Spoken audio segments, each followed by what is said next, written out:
안녕하십니까. 자산간 비교의 윤종철입니다. 오늘도 블룸버그 리일리드 2023년 1월 20일 방송 요약 및 해설하고 제 의견 짧게 개진하겠습니다. 연준의 딜레마인데요. 이제 긴축을 그만둬라, 그만두지 말아라.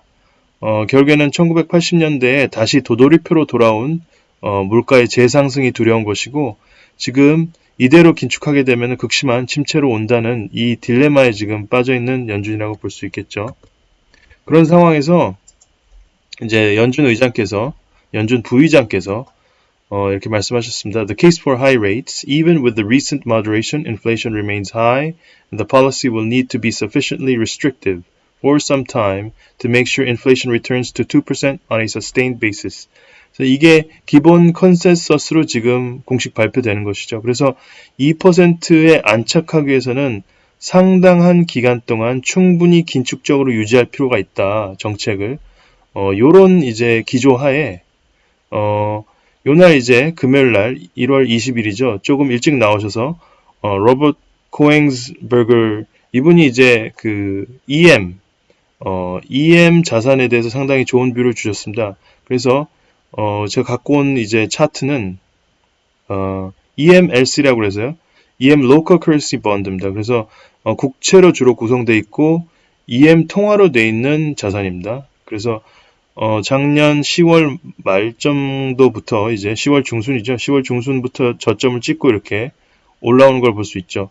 그러니까 달러가 강세에서 약세로 전환하는 순간 EM의 그 로컬 통화들은 다시 강세로 전환하면서 가격 상승의 그런 효과도 봤기 때문에 두 가지 이제 그 순풍을 닫고 이렇게 달고 이렇게 가격이 많이 사실 상승을 했습니다. 그래서 이게 유지가 될 것이냐에 대한 지금 고민이 전반적으로 있는 것 같습니다. 다음 장 보시면 이제 오늘 출연진 소개하자면 러프티 커로이라고 골드만삭스의 치프 회사채 전략가이고요. 그 다음에 케이티 존스 슈왑센터의 FI만 픽스드 인컴이죠. 채권 전략의 리서치의 치프가 되시겠습니다. 그리고 에릭 넬슨은 웰스파고의 시큐리티즈 매크로 전략 하시는 분이고요. 이분이 이제 특징적으로 12월 달에 나와서 연준의 정책에 따라서 10년물 금리가 10년물 이자율이 4.75까지도 이제 튈 수 있다. 지금 3.5% 정도인데요. 이렇게 좀 콜을 해주셨는데 아무튼 좀 틀리셨죠. 이제 아무튼 앞으로 그래도 4%대까지 올라갈 수 있다고 지금 전망을 하는 좀 특이한 분이셨습니다. 그래서 마지막 파일 라운드 전에 차주 중요사항 물어봤는데요. 이제 결국엔 PC가 이제 나오죠. 목요일 PC가 나온다고 이제 케이티 존스 얘기하셨고, PC도 중요하지만 화요일날 이제 일본하고 유럽, 영국 PMI가 나오죠. 그래서 구매자들이 어떻게 생각하는지 우리가 그 심리를 알 수 있으니까 그것까지 중요하다고 봤고요. 역시나 그래도 가장 중요한 거는 PCE 물가 지표를 유심히 봐서 인플레이션이 좀 꺾이는지 봐야 된다 말씀하셨습니다. 자, 그리고 2월 달에 25pp냐 50pp냐에 대해서 모두 동의 25pp 인상을 예상하셨고, 연준이 올해 금리 인하를 단행할 것인지에 대해서는 에릭만 예라고 그랬고 나머지는 노라고 그랬습니다. 그 다음에 회사채 스프레드, 즉 가산금리가 연말로 갈수록 더 벌어질 건지 더 좁혀질 것인지에 대해서는 골드만삭스의 러프티만 더 좁혀질 것이다 말씀을 하셨고, 나머지는 더 벌어질 것이다 이렇게 전망을 했습니다. 이렇게 주요한 전망을 볼 수가 있고요. 오늘의 얘기의 핵심은 결국엔 리커버리, 연착륙이 가능할 것인가. 지금 이제 연준이 정책을 펴므로써 물가가 어느 정도 안정하는 모양새를 보이는데, 그러면서도 리세션을 피할 수 있느냐, 경기 침체를 피할 수 있느냐, 요 얘기가 있었고요. 그 다음에 이제 과한 긴축의 가능성에 대해서 케이티 존스가 상당히 강조를 하셨습니다. 연준이 결국에는 과한 긴축을 할 리스크가 상당히 내포되어 있다. 그리고 여기에 대해서 이제 에릭 넬슨도 동의를 하면서 결국에는 백미러를 보면서 운전을 할 수밖에 없는 연준이다. 과거의 데이터를 보고 운전을 할 수밖에 없는 연준의 상황에서는 그럴 확률이 상당히 있다는데 어느 정도 동의를 했습니다. 그 다음에 러프티한테만 이제 사회자께서 미국 주택시장에 대한 전망을 이제 요구를 하셨습니다. 그래서 가장 금리에 민감한 거의 모든 자산 중에 가장이라고 보기에는 그렇지만 거의 최고로 금리에 민감한 자산인 미국 주택 시장은 이라는 표현으로 이제 로프티가 출발했고요. 어느 정도 이제 폭락 정도, Great Financial Crisis, 즉 미국의 금융위기 수준의 30% 이상의 하락 정도는 지금 보지 않고 계시고 15%의 조정을 예상하고 계십니다.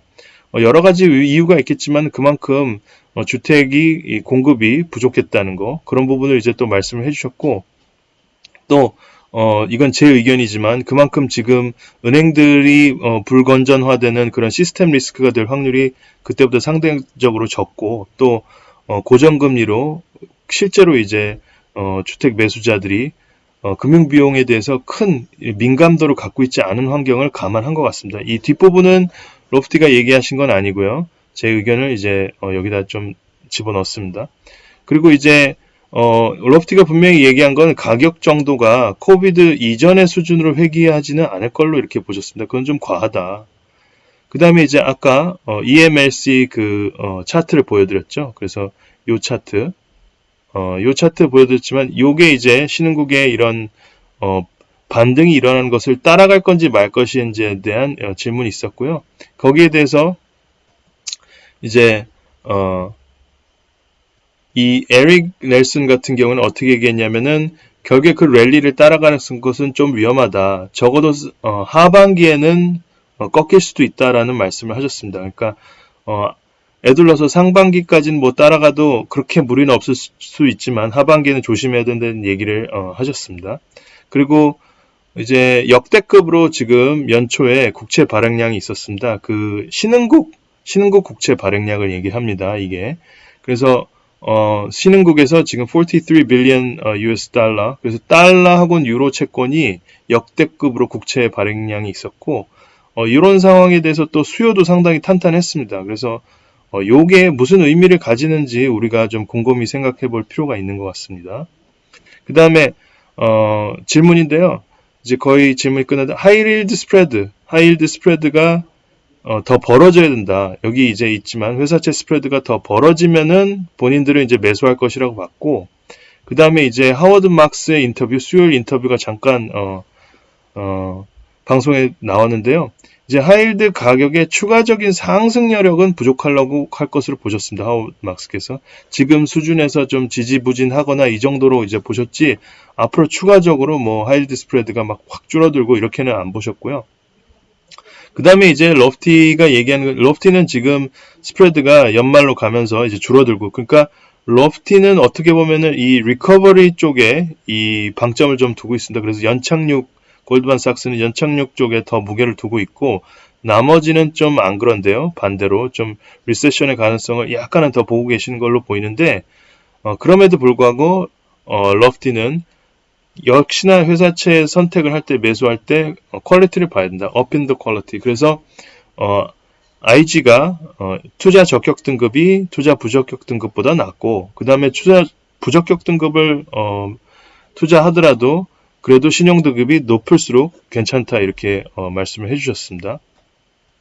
자, 그 다음에 이제 사회자께서 로프티의 2023년 스프레드가 축소로 되는 것, 이 타이터에 대한 전망이 사실은 작년 대비해서 이제 바뀐 전망인데, 본인이 전망을 바꾼 이유에 대해서 이제 물어봤고요. 여기에 대해서는 이제 우리가 표준 편차 이렇게 보면은 분포를 봤을 때 테일 리스크, 확률이 적지만은 일어나면은 자산 가격이 확실히 떨어질 수 있는 그런 레프트 테일 리스크의 확률이 현저하게 감소했다. 그래서 인플레이션이 다각도로 생각보다 많이 감소하고 있고, 그 다음에 소위 얘기해서 임금 상승률도 굉장히 둔화되고, 그 다음에 유럽의 날씨가 굉장히 따뜻함으로 인해서 유럽의 에너지 가격이 이제 이 비용이 줄어들므로써 그 리세션의 확률이 많이 떨어진 것, 그 다음에 중국의 리오프닝 소식도 참 좋은 뉴스다. 이렇게 해서 확실히 확률적으로 이렇게 꼬리 위험이 확실히 줄어든 거를 이제 말씀을 해주셨습니다.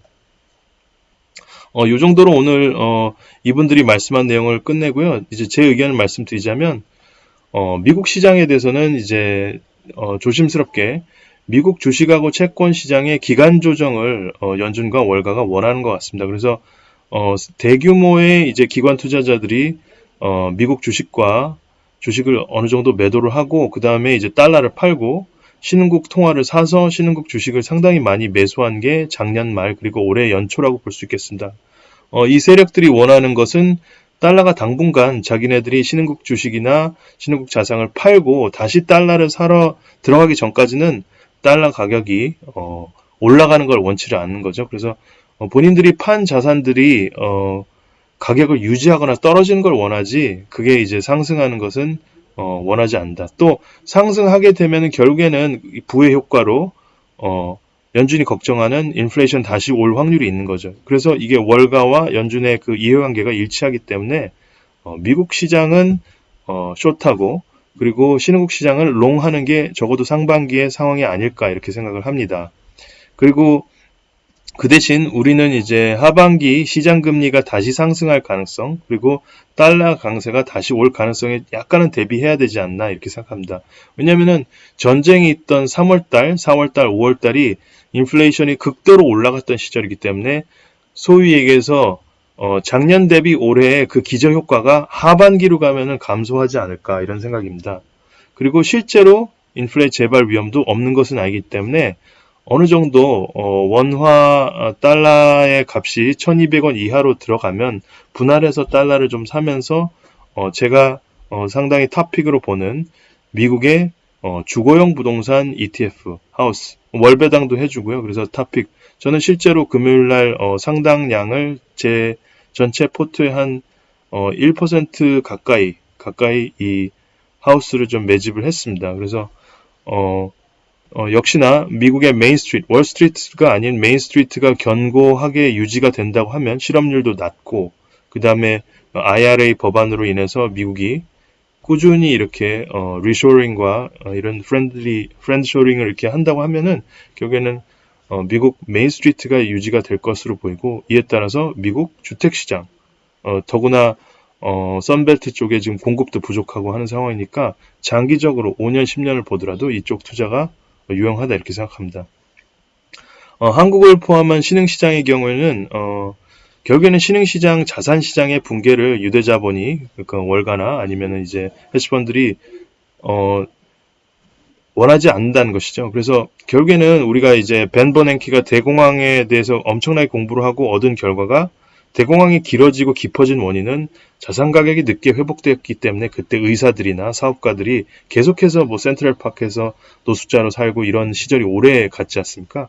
그러니까 그런 차원에서 신흥국 시장이 붕괴하면 결국에 그게 다시 미국으로 돌아오기 때문에 신흥국 자산 시장의 붕괴를 원치 않기 때문에 상당한 규모로 지금 어느 정도는 떠받치는 역할, 미국 시장을 팔고 한국 시장에 제한된 돈의 공급, 지금 양적 긴축을 하고 있는 상태이기 때문에 제한된 돈의 상황에서 이렇게 선택을 하고 있다고 생각을 하고요. 그 다음에 이제 그렇게 함으로써 달러를 팔고 상당한 자본이 신흥국 자산을 사고 하게 되면은 달러 약세, 즉 원화 강세 자체로 수입 물가가 떨어지기 때문에 금리 인상의 그런 소요를 상당히 줄여준다는 점에서 이제 그만큼 한은에서도 고민이 덜 할 수 있는 거라고 봅니다. 그 다음에 이제 미국과 달리 우리나라 주식시장 같은 경우에는 주식시장의 가격 회복 자체가 인플레이셔너리 하지 않습니다. 우리나라 연기금에서 한국 주식을 보유하는 비율도 상당히 작고요. 미국 뭐 예를 들어서 선생님들 펀드 혹은 뭐 미국의 401k 다 미국 주식의 비중이 굉장히 큰데 비해서 우리나라 뭐 시장에 주식시장이 확 올라간다고 해서 갑자기 부의 효과로 사람들이 돈을 더 쓰고 이러진 않거든요. 부동산 비중이 워낙 크고 그렇기 때문에. 그리고 이제 개미들이 드디어 이제 상당히 황복을 했다는 걸 우리가 볼 수 있습니다. 그건 이제 1월 9일부터만 이제 갖고 온 데이터긴 하지만 이 정도로 상당히 이제 많이 팔았죠. 그만큼 지분을 빼앗겼다는 건데요. 이렇게 쭉 많이 이제 팔고 심지어 외국인들이 이제 다시 좀 살았다 팠다 샀다 팔았다 이렇게 하면서 지분을 늘리려는 그런 액션을 취하는 가운데 개인들이 결국엔 지분을 상당히 많이 뺏겼습니다. 한국 시장에서는 한국 개미들의 커피츄레이션이 있었다 이렇게 봅니다. 그런 상황이기 때문에 결국에는 지금 상당히 한국 자산시장, 특히 부동산 시장은 괜찮게 지금 저는 보고 있습니다. 그리고 한국의 장기 채권을 좀 분할 매수하자는 의견을 작년 9월 중순부터 내서 이렇게 상당히 저도 매집을 했는데요. 달러로 치면은 지금 사실 거의 작년 10월 대비 한 40% 수익이 난 거거든요. 그래서 저는 어느 정도 일부 좀 매도를 했습니다. 그래서 한 3분의 1 정도를 매도를 했는데 매도를 좀 하면서 약간 원화의 가격이 1200원 근처에 오면은 어느 정도 달러로 환전해서 미국 주택 리츠로 좀 변환해 놓는 것이 좋지 않나 이런 의견을 내고요.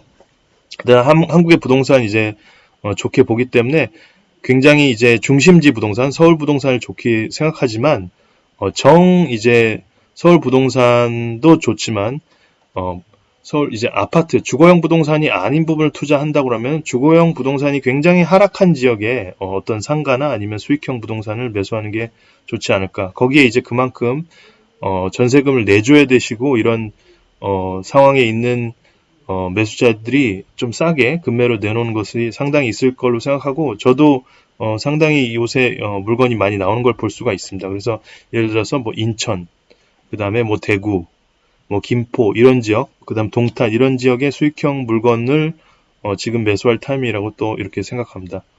이상으로 방송 마치겠습니다. 감사합니다.